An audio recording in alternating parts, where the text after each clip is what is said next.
Hello, everyone. Greetings to you all and happy Friday.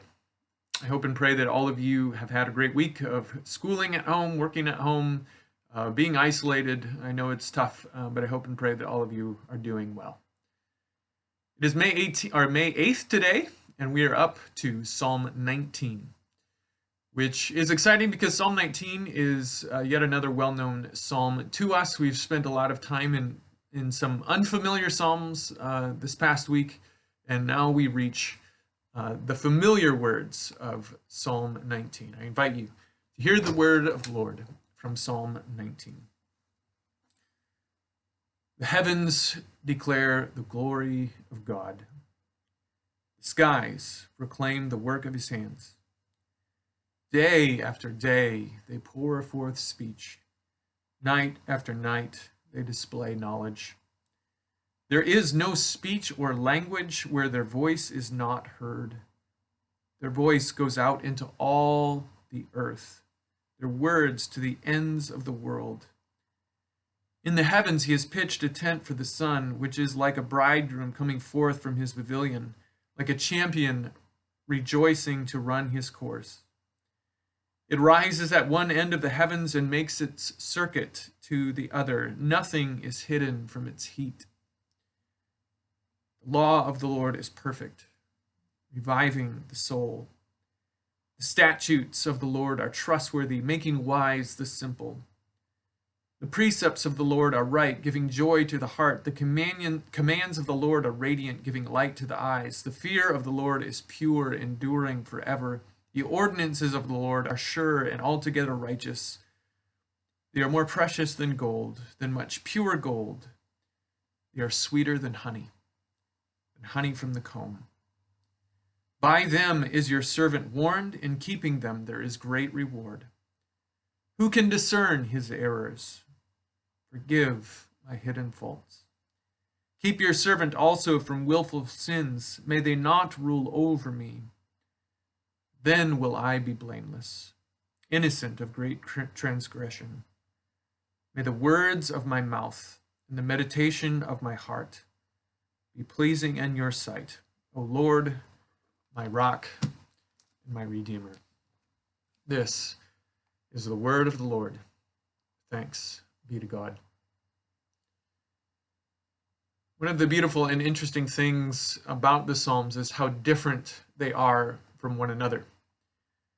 Again, if you've been tuning into these devotionals the last few days, you know that they've been really heavy, they've been unfamiliar, and they've been heavy for different reasons. And now we arrive at Psalm 19, a psalm of praise to be sure, but there is some really, really rich theology to this psalm.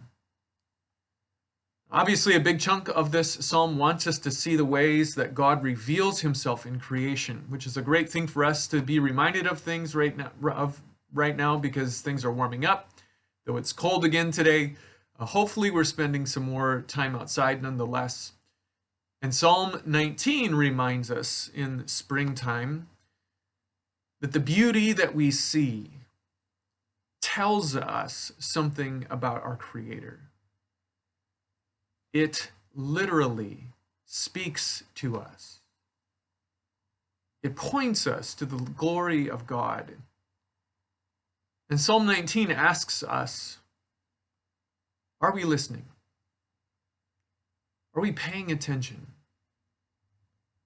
When we are out in the beauty, are we choosing to be ignorant of what is being said?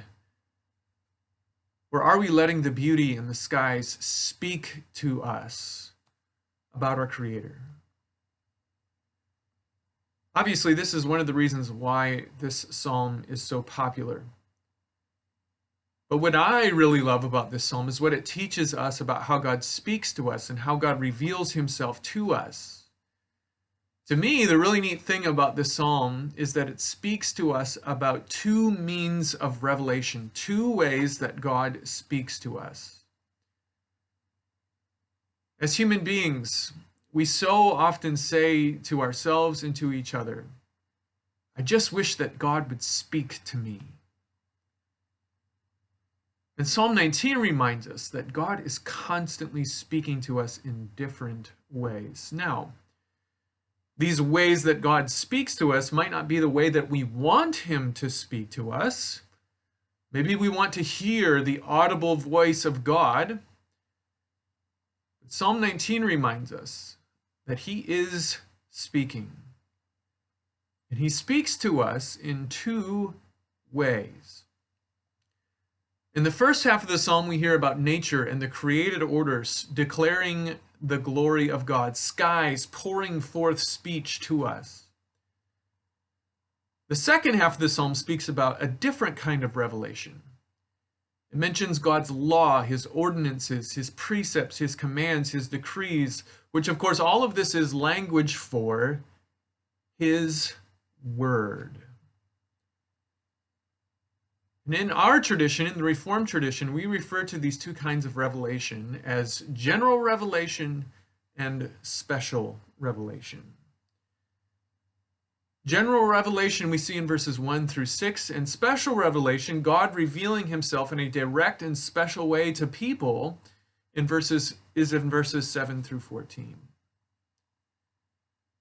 So Psalm 19 meets us today and reminds us that God does speak to us in two different ways.